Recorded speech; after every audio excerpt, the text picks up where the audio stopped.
নমস্কার, আমি শুভেন্দু মুখার্জি, বিধাননগর পুলিশ কমিশনারেটের পক্ষ থেকে আজকে আপনাদের মধ্যে উপস্থিত হয়েছি ফেসবুক লাইভে। আমাদের প্রতিনিয়ত বেড়ে চলা সাইবার ফ্রডের ওপর আলোচনা করার জন্য আজকে এই অনুষ্ঠানে আমাদের মধ্যে উপস্থিত আছেন আমাদের deputy commissioner of police detective department Bidhannagar doctor Kuldeep Suresh IPS মহাশয়। স্যারকে আমার নমস্কার। Thank you very much. Sir প্রতিনিয়ত এই ধরনের ইনভেস্টিগেশনের উপরই কাজ করে যাচ্ছেন এবং সাইবার ফ্রড যেভাবে বাড়ছেন, আমরা স্যারের কাছে কয়েকটি এই সংক্রান্ত প্রশ্ন নিয়ে যাব। রিসেন্টলি আমরা দেখতে পাচ্ছি ওটিপি ফ্রড স্যার খুব বেশি হচ্ছে। তো এই বিভিন্ন ধরনের ওটিপি ফ্রড হচ্ছে স্যার, এটা যদি আপনি আমাদের সামনে একটু ক্লিয়ার করে দেন কিভাবে হচ্ছে, কেন হচ্ছে। দেখুন, আমরা কিছু উইক পরে দেখতে পাচ্ছি কি ওটি ফ্রড একটু বেড়ে যাচ্ছে। ওটি ফ্রড মানে কি থাকে কি আপনাকে কিছু প্রলোভন বা কিছু ভয় দেখিয়ে আপনার কাছ থেকে ওটিপি নিয়ে আপনার অ্যাকাউন্ট থেকে টাকা বার করে দেবে। এটা নিয়ে আমরা এক এক্সাম্পল নিয়ে আপনাকে বলছি। আমার কাছে একটা কেস ছিল কি যেখানে ওরা এক ভিকটিমকে কল করেছিল। এখানে সল্টলেকেরই মহিলা ছিল, একটু বয়স্ক মহিলা ছিল, ওনাকে কল করেছিলাম। ওরা কল করে কি বলতো কি আপনার যে আছে আপনার প্যান কার্ড মানে ভ্যালিড করতে হবে, ভ্যালিডিটি করতে হবে কি আপনার প্যান কার্ড ঠিক আছে কি আছে না, ওর জন্য আপনার প্যান কার্ড লাগবে। তো যেহেতু বয়স্ক মহিলা ছিল উনি ও ডিটেল শেয়ার করে দিলাম ওনার সঙ্গে। তারপরে ওরা বললো কি ম্যাডাম আপনার কাছে একটু লিঙ্ক যাবে, ওই লিঙ্কে আপনি একটু ক্লিক করুন। তো তো ম্যাডাম যে আছে উনি জানে না, উনি লিঙ্কে ক্লিক করলাম। লিঙ্কে ক্লিক করার পরে একটু একটু ভুয়া অ্যাপ যে আছে ওই অ্যাপ ওর মোবাইল মধ্যে ডাউনলোড হলো। ডাউনলোড হওয়ার পরে কি হলো কি ও পুরো ফোনের যে অ্যাক্সেস আছে ও পুরোটাই অ্যাক্সেস ফ্রস্টার কাছে চলে গেল। তো তারপরে ওরা কি করলো কি ওরা ওর ভিতরে গিয়ে ওর অ্যাকাউন্ট নাম্বার দিয়ে ওখান থেকে বারবার ওটাকে মেসেজ ঢুকলো, যেহেতু ওর অ্যাক্সেস ওনার কাছে ছিল। ওরাও এন্টার করে করে 4-5 সিরিয়ালি ট্রানজেকশন হওয়ার পরে 2,20,000 অ্যারাউন্ড টাকা যে আছে ওনার অ্যাকাউন্ট থেকে ফ্রস্টারের অ্যাকাউন্টে ঢুকে গেল। এটা হলো এক টাইপের ফ্রড। परंतु ये रकमेর ডিফারেন্ট ফ্রড আছে। আপনার মাধ্যমে আমরা বলতে চাইবো কি আপনি কিছুদিন আগে দেখেছিলাম কি ইলেকট্রিসিটি নিয়ে এভাবে ফ্রড হয়েছিল কি আপনার ইলেকট্রিসিটি বন্ধ হয়ে যাবে, আপনি ইলেকট্রিসিটি পে করুন। প্যান কার্ডে আমরা বলে দিলাম।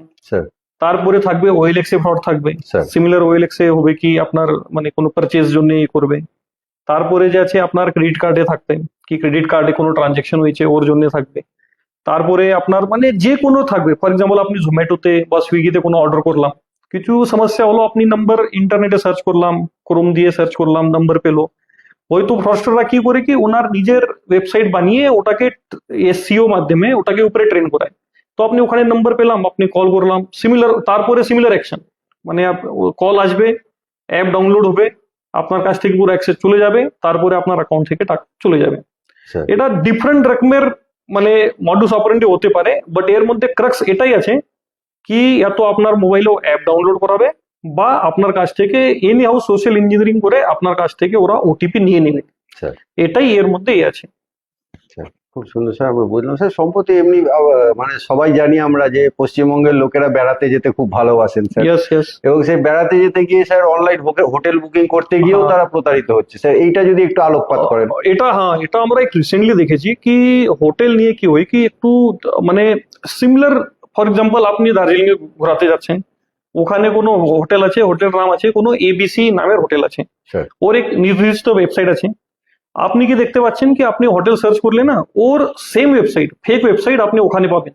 তো ফেক ওয়েবসাইটে কি হবে, আপনি রুম তো আপনি জেনুইনলি বুক করছেন, যে হয়তো ওয়েবসাইটই ফেক আছে, ওটা নিয়ে কি হবে কি আপনি যে অ্যামাউন্ট পে করছেন ওটা আলটিমেটলি স্ক্যামস্টার কাছেই যাচ্ছে।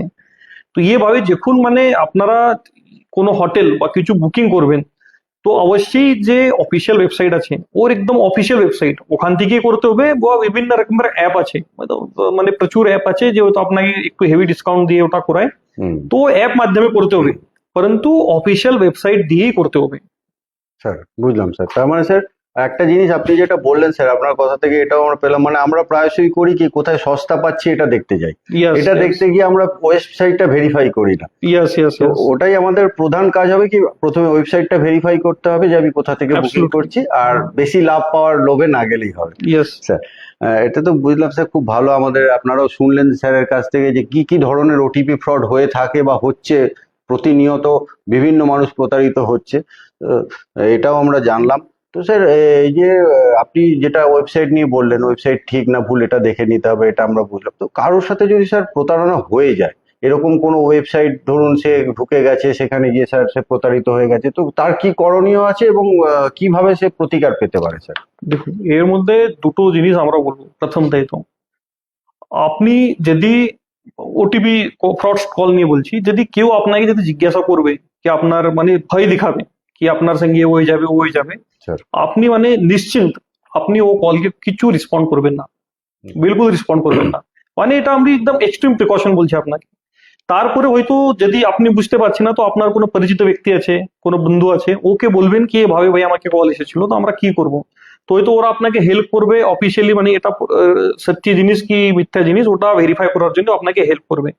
যদি আপনারা নিজেরা সক্ষম আছে, তো আপনি যে আছে অফিসিয়াল ওয়েবসাইট যে আছে, বিলকুল অফিসিয়াল ওয়েবসাইটে গিয়ে দেখতে হবে। কোনোভাবে অন্য কোনো দিকে কোনো পেজ বা কোনো অন্য নাম্বার দিয়ে দেখতে হবে না। ইউজুয়ালি কি হয় কি যেখানে যেখানে অফিসিয়াল ওয়েবসাইট থাকে ওখানে ও সব ডিটেল দেওয়া থাকে। সিমিলারলি যে হোটেল স্ক্যাম আছে ওর জন্য আমরা আগে বলতেছিলাম কি অফিসিয়াল ওয়েবসাইট এবং যে জেনুইন অ্যাপ আছে ওটা দিয়েই করতে হবে। ওর যদি আপনার সঙ্গে এ ধরনের যদি ফ্রড হয়ে থাকে, তো মানে আমরা বলবো কি এটা খুব স্বাভাবিক কি আদমি যে আছে কোনো কোথায় ডিসকাউন্ট পাবে তো ওখান থেকে বুকিং করবে, এটা প্রচুর স্বাভাবিক, এর মধ্যে কিছু মানে মানে রং নেই। স্যার। যদি আপনার সঙ্গে ফ্রড এ ধরনের যদি হয়ে থাকে, যদি কোনো বিলকুল এর মধ্যে কিছু না রাখে, আপনি ইমিডিয়েটলি এনসিআরপি তে কমপ্লেন করতে পারবেন। নম্বর আছে 1930 আছে, ওখানে ডায়াল করুন, ওখানে আপনার কমপ্লেন নিয়ে নেবে। বা ncrp.gov.in যে ওয়েবসাইট আছে ওখানে গিয়ে আপনি কমপ্লেন্ট ওখানে দিয়ে দেবেন, রাত্র দিনও কিছু হোক। ওর নেক্সট ডে যখন আপনি কম্পারেটেবল আছে ও টাইম আপনাকে যে নম্বর থেকে কল এসেছিল, যে লিঙ্কে আপনি পেমেন্ট করেছিলাম, ওর আপনার যে কিছু থাকবে ও ইমিডিয়েটলি নেক্সট ডে লোকাল থানাতে বা সাইবার থানাতে গিয়ে ওখানে জমা করে দিতে হবে। যেহেতু আমরা তাড়াতাড়ি ওটাকে পারসু করে আপনার ফান্ড মানে যে অ্যামাউন্ট আছে ওটাকে ফ্রিজ করে ওটাকে রিফান্ড করার জন্য তাড়াতাড়ি চেষ্টা করব। বাট এর মধ্যে উইদাউট এনি ভয় বা কোনো সন্দেহ রাখায় আপনি মানে গুপিত রাখার কোনো দরকার নেই। এ মানে ইমিডিয়েটলি পুলিশকে নলেজে দিতে হবে। স্যার, অসংখ্য ধন্যবাদ স্যার। তাহলে স্যারের কথা থেকে আমরা একটা জিনিস বুঝলাম। স্যার আগের অনুষ্ঠানেও আমাদের মনে করিয়েছিলেন, আজকে আবার মনে করিয়ে দিলেন। আমরা অধিকাংশ সময় কি করে থাকি, একটা ঘটনা ঘটে যাওয়ার পরেই আগে সেই অ্যাপটা বা ওয়েবসাইটের লিঙ্কটা আমরা ডিলিট করে দিই। তো স্যার কিন্তু এটা মেনশন করলেন স্যারের বক্তব্যে যে আপনারা সমস্ত কিছু নিয়ে থানায় পুলিশের কাছে যান, তবেই পুলিশ আপনাদের হেল্প করতে পারবে। আশা করি স্যার যে বক্তব্যগুলো আমাদের সামনে রাখলেন বা এই বিভিন্ন ধরনের ওটিপি সংক্রান্ত ফ্রড নিয়ে আলোচনা করলেন আপনাদের কাজে লাগবে, এবং আপনারাও এগুলো শেয়ার করবেন, করে আমাদের যে উদ্দেশ্য যাতে বিধাননগরবাসী প্রতারিত না হয় সেটাকে আরো সফল করে তুলবেন। আপনাদেরকে আমাদের সাথে থাকার জন্য অসংখ্য ধন্যবাদ, স্যারকেও আমার ধন্যবাদ। Thank you very much.